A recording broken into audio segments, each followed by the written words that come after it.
Hello guys, இன்னைக்கு நம்ம பார்க்கக்கூடிய இன்ட்ரெஸ்டிங் கிரிக்கெட் டாபிக் நியூஸ் என்ன அப்படி பாத்தீங்கன்னா ஜிம்பாப்வே வெர்சஸ் இந்தியாவோட T20 பத்தி தான் பேச போறோம். ஃபர்ஸ்ட் T20 நம்ம எல்லாருக்குமே தெரிஞ்சிருக்கும். ஆஃப் கோர்ஸ் பாத்தீங்கன்னா இந்தியா 115 ரன் கூட அடிக்க முடியாம ஆல் அவுட் ஆயிருந்தாங்க. அது பாத்தீங்கன்னா ஜிம்பாப்வேக்கு ஒரு பெரிய ஹிஸ்டரி கிரியேட்டட் மூமெண்ட் அப்படின்னு தான் சொல்லணும். ஏன்னா இந்தியான்ற ஒரு பெரிய டீமே அடிச்சு நொறுக்கி, அதாவது செகண்ட் இன்னிங்ஸ்ல இவங்க போலிங் பர்ஃபார்மன்ஸ் போட்டு நிறுத்தி ஜிம்பாப்வே ஜெயிச்சதெல்லாம் பாத்தீங்கன்னா ஆல்மோஸ்ட் ஒரு ஹிஸ்டரி கிரியேட்டட் மூமெண்ட் தான். ஸோ நம்ம அவங்க க்ரௌட் எல்லாம் பார்த்துருப்போம் எந்த அளவுக்கு சந்தோஷப்பட்டாங்க அப்படின்னும் போது இந்தியா தோக்கும் போது. ஸோ நம்ம இங்க நியூஸை பார்க்கும்போது நம்மளுக்கே ஒரு மாதிரி ஒரு அதிர்ச்சி தர ஒரு விஷயமா தான் இருந்திருக்கும். நடா இது இந்தியா. ஸோ சுப்மன் கில் தலைமையில வந்து முதல் முறையா பாத்தீங்கன்னா T20 வந்து ஆட போறாங்க. ஸோ சுப்மன் கில்லை போட்டு கிளிக்க ஆரம்பிச்சிட்டாங்க சோசியல் மீடியால. ஸோ ஒரு பெரிய பேட்டிங் பர்ஃபார்மன்ஸ் இருந்தாலும் யாருமே அந்த அளவுக்கு எதிர்பார்த்த மாதிரி பர்ஃபார்மன்ஸ் பண்ணல. ஸோ நியூ ஃபேஸஸா வந்து அறிமுகப்படுத்திருந்தாங்க. யார் யார் அப்படின்னு பாத்தீங்கன்னா அபிஷேக் சர்மாவா இருக்கட்டும், ஸோ ருத்ராஜ் கெய்க்வாட் நம்ம எல்லாருக்குமே தெரியும், நிறைய T20 ஆடி இருக்காரு இந்தியாக்காக. அப்கோர்ஸ் ஒன் டவுன் பொசிஷன்ல ருத்ராஜ் கெய்க்வாட் ஆடினாரு. அப்புறம் ரியான் பராகுக்கு சான்ஸ் இருந்தது, ரிங்கு சிங் அப்கோர்ஸ். ஸோ ஒரு புதுக்கட்ட, அதாவது புது ஃபேஸஸ் பாத்தீங்கன்னா இந்தியன் டீம்ல வந்து அறிமுகப்படுத்திருந்தாங்க. ஸோ முதல் T20 இருக்கட்டும்ங்க. ஸோ தோத்துட்டாங்க ஒரு வழியா. ஸோ ரெண்டாவது T20 இந்தியா ஜெயிச்சிடும் அப்படின்னு சொல்லிட்டு அப்கோர்ஸ் எல்லாருமே நம்பிக்கையில் இருப்பாங்க. ஸோ அந்த மாதிரி ஒரு தலைமையில பாத்தீங்கன்னா இன்னைக்கு இந்தியன் T20 பாத்தீங்கன்னா, அதாவது செகண்ட் T20 தொடங்குச்சு. ஸோ சுப்மன் கில் அப்கோர்ஸ் பாத்தீங்கன்னா ஒரு 2 பால் 3 பால் தான் ஆடினாரு. ஸோ அவர் வந்து நடைய கட்டிட்டு போயிட்டாரு, விக்கெட் ஆயிட்டு.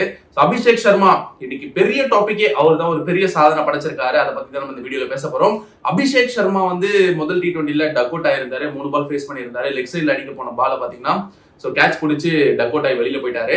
ஸோ ரெண்டாவது மேட்ச், ஸோ ஃபர்ஸ்ட் மேட்சா டக் அவுட் ஆயிட்டோம், ரெண்டாவது மேட்ச் சான்ஸ் கொடுத்துருக்காங்க, நம்ம பொறுமையா தான் வரலாம் அப்படின்னு சொல்லிட்டு எல்லா பிளேயர்ஸுமே பொறுமையா ஆட ட்ரை பண்ணுவாங்க. சுப்மன் கில் வந்து விக்கெட் ஆயிட்டு போனதுக்கு அப்புறம் வந்த மொத பாலே 6 அடிச்சு அவரோட அக்கௌண்ட் ஓபன் பண்ணிருக்காரு. T20 இன்டர்நேஷனல்ல மொத பாலே 6. ஸோ அபிஷேக் சர்மா பாத்தீங்கன்னா நம்ம பார்த்துருப்போம் சன்ரைசர்ஸ்ல அவரோட ஃபயர் பர்ஃபார்மன்ஸ் எல்லாம் வந்து பவர் பிளேல வேற மாதிரி இருக்கும். ஸோ அதே பர்ஃபார்மன்ஸ் பாத்தீங்கன்னா இந்தியன் டீமுமே பாத்தீங்கன்னா தொடர்ந்து கொடுத்திருக்காரு. கிட்டத்தட்ட பாத்தீங்கன்னா ஒரு 30 பால் ஒரு 50 ரன் அடிச்சிருந்தாரு. அதுக்கப்புறம் ஸ்லோ டவுன் ஆகி ஆடும்போது ஒரு 11th ஓவர்ல பாத்தீங்கன்னா கியரை சேஞ்ச் பண்ண ஆரம்பிச்சாரு. ஒரே ஓவர்ல 28 ரன். ஸோ உடனே 82க்கு ஜம்ப் ஆனாரு. வெறும் 13 பால்ல, அடுத்த 13 பால்ல 50 அடிச்சு. ஸோ பெரிய ஹிஸ்டரி கிரியேட்டட் மூமெண்ட் என்ன அப்படின்னு பாத்தீங்கன்னா, இந்தியாவிற்காக ரெண்டாவது, அதாவது அறிமுகமான ரெண்டாவது போட்டியிலேயே 100 அடிச்சு ஒரு சாதனையை படைச்ச ஒரு சாதனை மூமெண்ட் பாத்தீங்கன்னா நம்ம அபிஷேக் சர்மா வந்து போயிருக்கு. ஸோ இது பாத்தீங்கன்னா அவங்க ஃபேமிலியா இருக்கட்டும், ஸோ அவங்களோட சர்க்கிளா இருக்கட்டும், ஃப்ரெண்ட்ஸ் சர்க்கிளா இருக்கட்டும், அபிஷேக் சர்மா ஒரு பெருமையை தேடி கொடுத்துருக்காருன்னு சொல்லணும் இந்தியன் டீமுக்கு.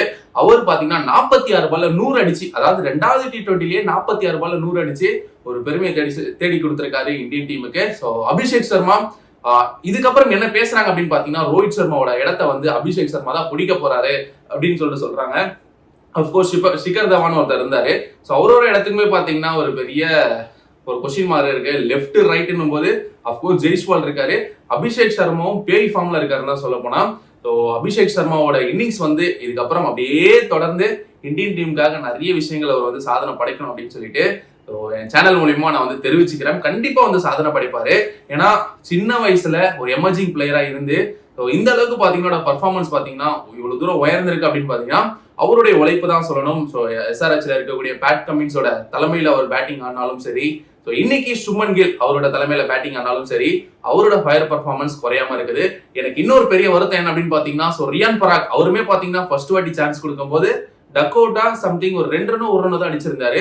அவருமே பாத்தீங்கன்னா ராஜஸ்தான் ராயல்ஸ்க்காக சூப்பரான பர்ஃபார்மன்ஸ் கொடுத்திருந்தாரு கடந்த அதாவது இந்த இயர் IPL பாத்தீங்கன்னா. அவருமே பாத்தீங்கன்னா கியரை சேஞ்ச் பண்ணி இந்தியாவிற்காக நிறைய பெருமை சேர்க்கணும் அப்படின்னு சொல்லிட்டு நான் வேண்டிக்கிறேன். ஸோ இந்த மாதிரி எமர்ஜிங் பிளேயர்ஸுக்கு சான்ஸ் கொடுத்த BCCIக்கு ஒரு பெரிய நன்றி. எனக்கு இன்னும் ஒரு பெரிய வருத்தம் அப்படின்னு பாத்தீங்கன்னா, நட்ராஜன் ஒரு வெறும் 8 மேட்ச் 7 மேட்ச் தான், அட்லீஸ்ட் ஒரு 9 மேட்ச் ஆடி இருப்பாருன்னு வச்சுக்கோங்க இந்த IPL.